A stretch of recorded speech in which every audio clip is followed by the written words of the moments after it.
Olá, boa tarde, né? Aqui nesse momento a gente estou gravando de tarde.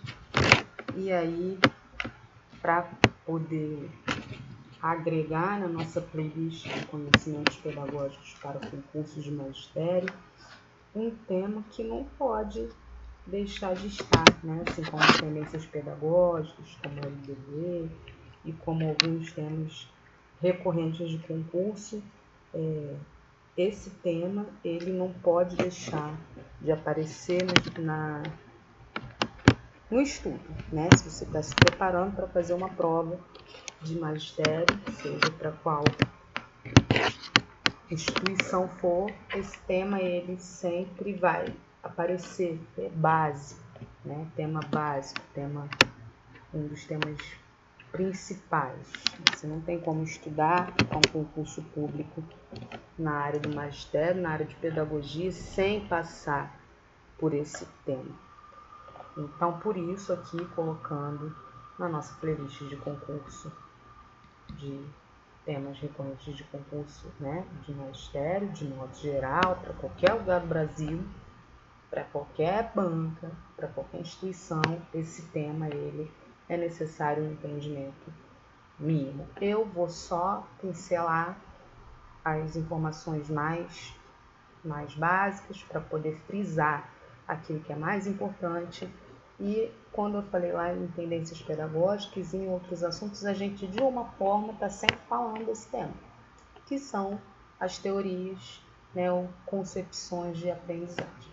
Ao longo da história da educação, ao longo da história da humanidade, à medida que se tentava entender como a educação acontece, algumas teorias, né, alguns entendimentos foram desenvolvidos para poder tentar entender e assim tornar mais eficiente o ensino.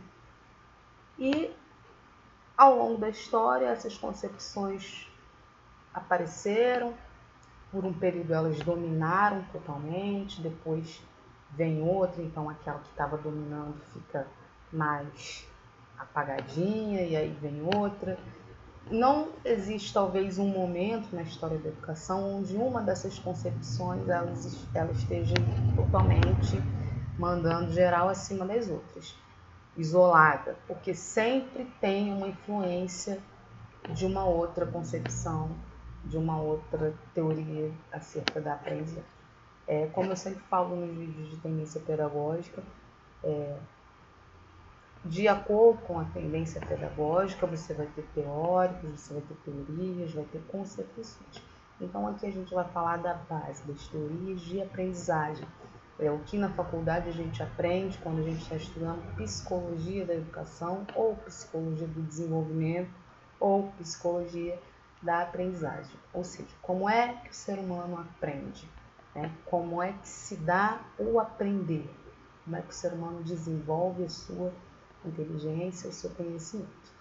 Claro que nem todo mundo concordou acerca disso na história. Teóricos vieram falar uma coisa, outros vieram falar outra coisa. Tem teóricos que falam coisas muito parecidas, mas divergem em alguns pontos. E a gente só tem que entender para não cair nas pegadinhas, porque esse tema ele é básico para qualquer prova de qualquer instituição, volto a repetir. Então, continua comigo aí, você breve e objetivo, o máximo que eu puder. E antes, é claro que eu vou pedir o seu like, a sua inscrição para mim é muito importante. O canal está crescendo, né? Isso é graças a vocês. Agradeço de coração quem tem paciência de entender todas as minhas limitações de recursos técnicos e as minhas limitações de tempo em poder estar aqui com tanta frequência, mas eu pretendo melhorar essa frequência, até porque eu vou iniciar um preparo pessoal para um concurso, e aí desse meu preparo vão frutificar vídeos e comentários para nós. Mas muito obrigada pela tua paciência. Se você ainda não se inscreveu, abriu esse vídeo aqui de teorias de aprendizagem, eu peço ali teu apoio, né? Até para que você possa continuar acompanhando, porque para você entender a proposta do canal e acompanhar a construção daquilo que a gente tem feito aqui, sem se perder aí no caminho, tá bom? Então, sem mais delongas, teorias de aprendizagem, como é que o ser humano aprende. A primeira teoria de aprendizagem, né, que se comenta entre as principais, é o apriorismo, e também é chamado de inatismo. O que vem a ser o apriorismo, o inatismo ou inativismo? Essa teoria defende que o ser humano já tem uma noção pré-fabricada das coisas, ou seja, que tudo que o ser humano vai ser capaz de aprender ou de construir ao longo da sua trajetória, da sua caminhada, já está inato nele. Não precisa ser, nada vai vir de fora para poder complementar aquilo que ele já traz. Ou seja, todo o conhecimento, todo o potencial de desenvolvimento, tudo que esse indivíduo vai construir ao longo da sua trajetória já está nele. Essa teoria, essa concepção, que é inatista ou apriorista, ela dá muita ênfase aos fatores hereditários, aos fatores genéticos e biológicos, né? Que elas dizem que é isso que define o hereditário, o biológico e o inato e o genético é que vai definir os dons, os talentos, as capacidades e o desenvolvimento. E que nada pode ser feito com relação a isso. A grande crítica, né, a essa teoria atualmente, dentro do que se entende hoje nas novas teorias, é que ela potencializa o rotular. Isso aí não vai dar em nada, não tem jeito. Nasci assim, não tem aquela música da Gabriela? É meio isso, essa concepção aí. Nasci assim, cresci assim, vou morrer assim. Gabriela, não tem jeito que dê jeito, não tem professor, não tem método, não tem técnica, não tem o meio, não tem contexto, não tem nada que vai influenciar o desenvolvimento daquele indivíduo segundo essa teoria. Ele vai ser aquilo que ele tem dentro de si já plantado para que ele seja. Tá? Então essas características já estão definidas, elas vão ser desenvolvidas naturalmente, nada se pode fazer sobre isso. Se ele não desenvolver uma habilidade, uma competência, um conhecimento, a culpa é da natureza dele, que se ele tiver, então aí entra os rótulos, que ele é o incapaz, é o burro, é o retardado, é o lento, né, é o limitado. Então essa teoria inatista, ela potencializa o rótulo, onde você classifica a limitação do indivíduo e não oportuniza que ele tenha condições de desenvolver, né, outras habilidades, outras aptidões e outras competências, tá bom? Dentro dessa concepção, a função do professor é só estimular que esses conhecimentos aflorem, né? O indivíduo não sofre nenhuma transformação, ou seja, essa concepção ela não acredita que o que acontece ao redor, o meio que aquele indivíduo está inserido, as relações que ele estabelece possam influenciar no desenvolvimento da sua aprendizagem. Não tem para eles, para os inatistas ou aprioristas, essas influências externas não têm nenhum peso no desenvolvimento da aprendizagem dos indivíduos. Tá? Tudo que se explica, né, o sucesso e o fracasso da aprendizagem, se ele aprendeu porque ele tinha capacidade inata, né, a natureza dele o habilitou para isso. Se ele não aprendeu porque a natureza dele não o habilitou, então não há nada que se possa fazer. Isso daí é a primeira teoria que a gente vai comentar em questões depois. A outra teoria, né, é o empirismo. A gente vai chegar agora lá no John Locke com o seu famoso quadro em branco. Né? Ao contrário aqui do apriorismo, do inativismo, que diz que tudo já está no ser humano, só vai aflorar, os empiristas, né, eles vão dizer que não, que no ser humano não tem nada. O ser humano está vazio, não tem nada nele, não tem nada na cabeça dele. Todos os conhecimentos, todas as aprendizagens, tudo aquilo que ele for construir vai ter que vir do meio, vai ter que vir de fora, de influências externas, tá? Então, É como se ele fosse uma caixa vazia e o papel da educação, o papel da sociedade é ir enchendo essa caixa vazia, tá? Ou seja, é uma predominância do ambiente. No que a gente falou anteriormente, o ambiente ele não tem nenhuma influência. Para os empiristas, é justamente um ambiente que vai influenciar totalmente o desenvolvimento da aprendizagem e o desenvolvimento do comportamento dos indivíduos, tá bom?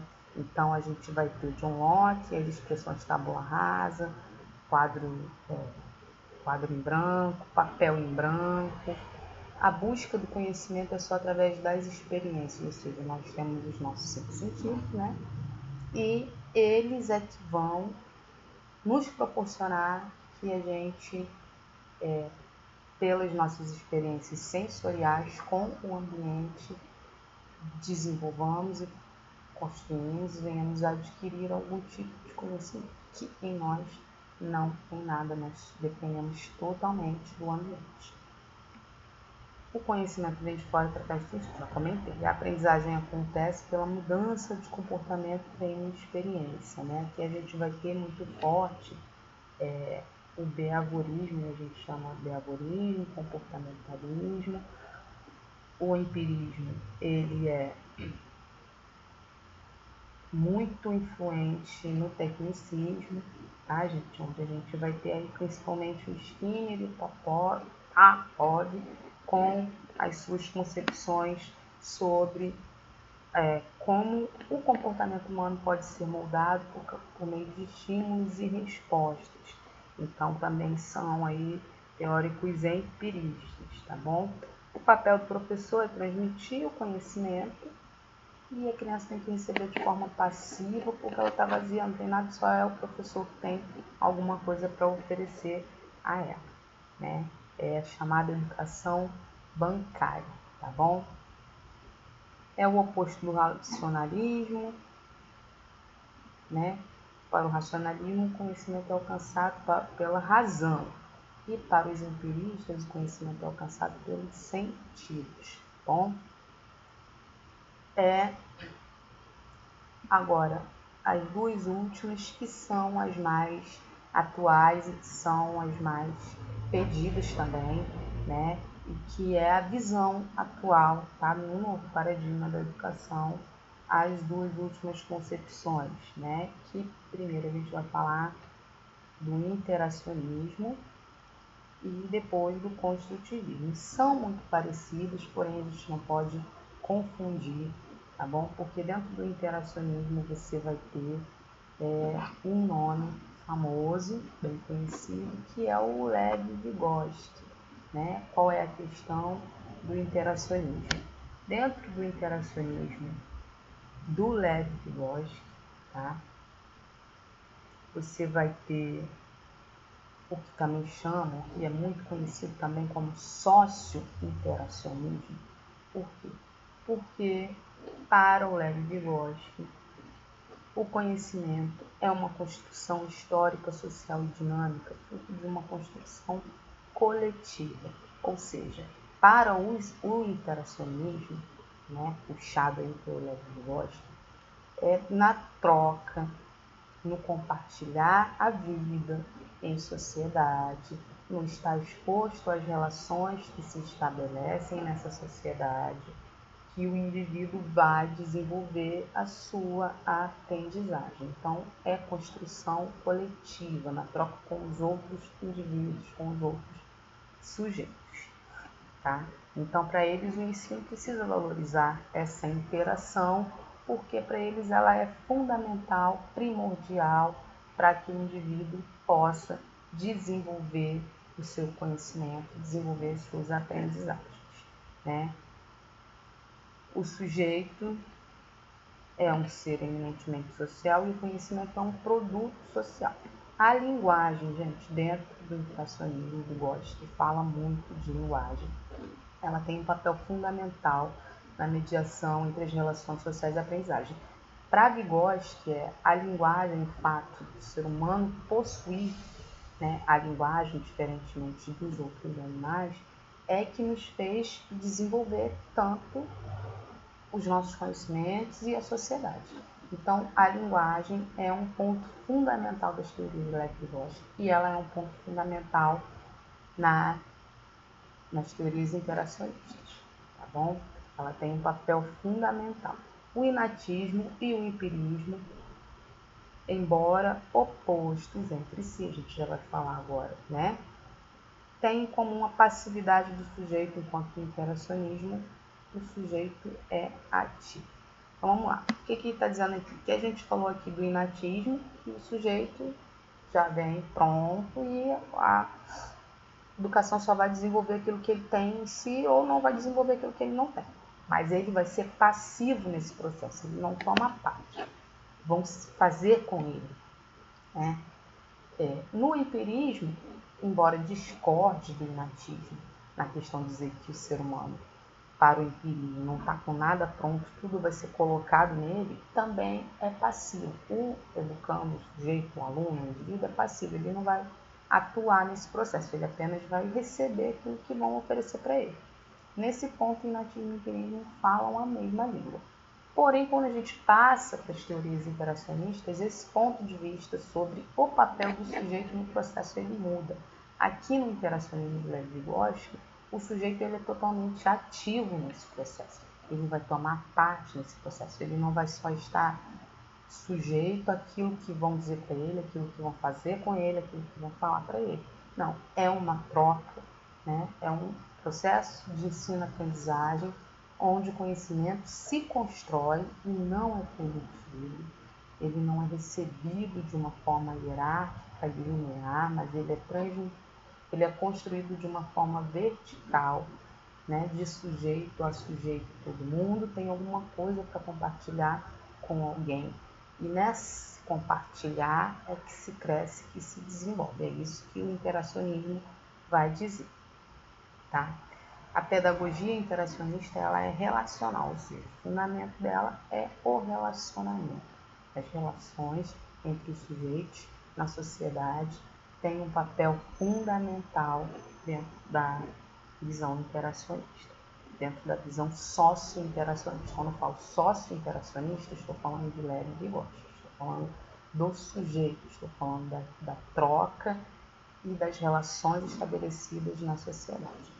E agora, por último, a gente tem o interacionismo, o construtivismo. A gente tem o socio-interacionismo e a gente tem o interacionismo na concepção construtivista. E aqui a gente vai ter uma predominância do Jean Piaget. Em muitas coisas, né, os trabalhos do Jean Piaget e do Levi-Bloch, eles se complementam muito bem, falam, né, de uma forma muito concatenada, são férteis. Mas o pensamento deles não é exatamente a mesma coisa. Quando eu falo interacionismo, tem muita gente que confunde interacionismo é Levi-Vygotsky e Jean Piaget, que eles falam a mesma coisa. Gente, interacionismo é Levi-Vygotsky, porém Levi-Vygotsky é sócio-interacionismo e ou sócio-construtivismo. Sócio, quando coloca a palavra sócio, sociedade, tá? Relação social, então eu estou falando de Vygotsky. O Piaget, ele não vai valorizar tanto as interações sociais como o Levi-Vygotsky. Ele vai ser um interacionista. O que quer dizer isso? Que ele não acredita como os inatistas, que o sujeito já veio pronto, no meio não tem nenhuma interferência, ele não acredita nisso. Ele também não acredita como os empiristas, que o sujeito vem em branco, que tudo vai ser feito nele, né? Que ele não tem nada a oferecer, né? Também ele não acredita nisso. O que o Piaget acredita que a aprendizagem se dá na medida em que o indivíduo troca com o meio, se relaciona com o ambiente. E a partir da maturação biológica do seu organismo, ou seja, de acordo com a fase da sua vida, da sua idade, de acordo com a sua faixa etária, ele tem um organismo e dentro disso, dentro da sua faixa etária, dentro daquilo que o organismo dele já é capaz de receber do meio e também de oferecer ao meio, é que o indivíduo vai se desenvolver, mas ele não coloca a questão da sociedade, a questão do outro, a questão do sujeito. Para o Piaget, a construção do conhecimento se dá a partir do indivíduo com o meio, mas individualmente. As outras pessoas, a sociedade, o contexto histórico e social, para o Piaget não tem nenhuma influência.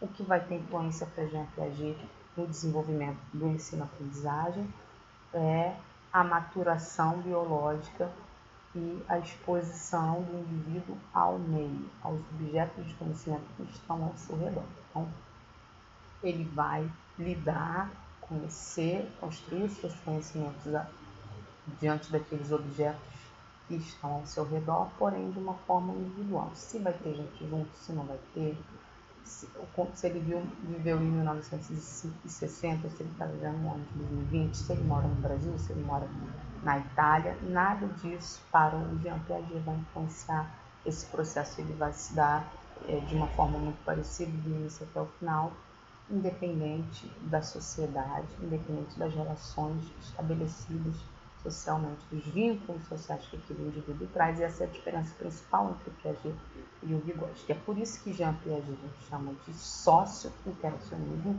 e o Levi-Vygotsky a gente chama de sócio ou de interacionismo construtivista, tá bom?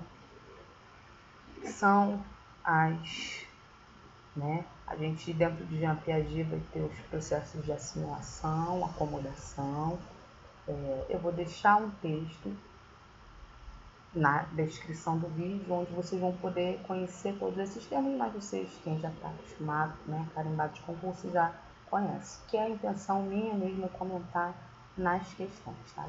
Para que os vídeos de teoria eles não fiquem muito extensos. Então, para o Jean Piaget, é o desafio, é você oferecer para alguém, para algum indivíduo, algum objeto de conhecimento que ele ainda não conheça, para que ele possa ser desafiado a tentar compreender. E aí isso vai gerar um conflito, e quando ele conseguir entender, ele vai acomodar aquele entendimento, e aí aquele entendimento vai ser uma base para um outro e assim se dá. Então, a gente sabe que o Jean Piaget divide aí nas fases pré-operatório, primeiro acho que é o sensório, motor, pré-operatório, operatório, as quais, gente, são as fases do Piaget. Eu vou fazer de novo, explicando uma por uma, porque de cabeça assim, às vezes a gente esquece, eu não quero ensinar nada errado, mas vou colocar no texto que vai estar aí, tá bom? É o estágio sensório motor, pré-operatório, operatório, concreto, operações formais, eu acho que são esses, mas vou confirmar e vou anotar na descrição se eu tiver falado besteira, mas eu acho que é mais ou menos isso. Então também vocês comentem aí, olha, Piaget são esses aí. Eu sei que é o sensório motor primeiro, belezinha, pré-operatório, o operatório concreto e as operações formais. Acho que é isso sim, tá bom? Mas, por enquanto é só, a gente vai ver isso em questões, para a gente poder ficar bem esperto a isso. Aqui só foi uma pinceladinha, que não dava para deixar de fazer um vídeo sobre teoria de aprendizagem, porque é matéria recorrente de concursos aí que sempre cai, tá bom? Não deixem de estudar isso, não deixem de se inscrever, não deixe de compartilhar os vídeos, divide aí com você esse conhecimento com aquela pessoa que você quer, que passe também. Então, gente, eu fui confirmar, Primeira fase, falei certinho, sensório motor. A segunda fase do Piaget é o pré-operatório, 2 a 7 anos. A terceira fase é o concreto, operatório concreto. E a última, quando eu falar, adolescência, as operações formais. Estou afiada, então espero que vocês tenham gostado, espero que tenha ajudado. E agora vamos para questões, tá bom? Um abraço aí e até a próxima.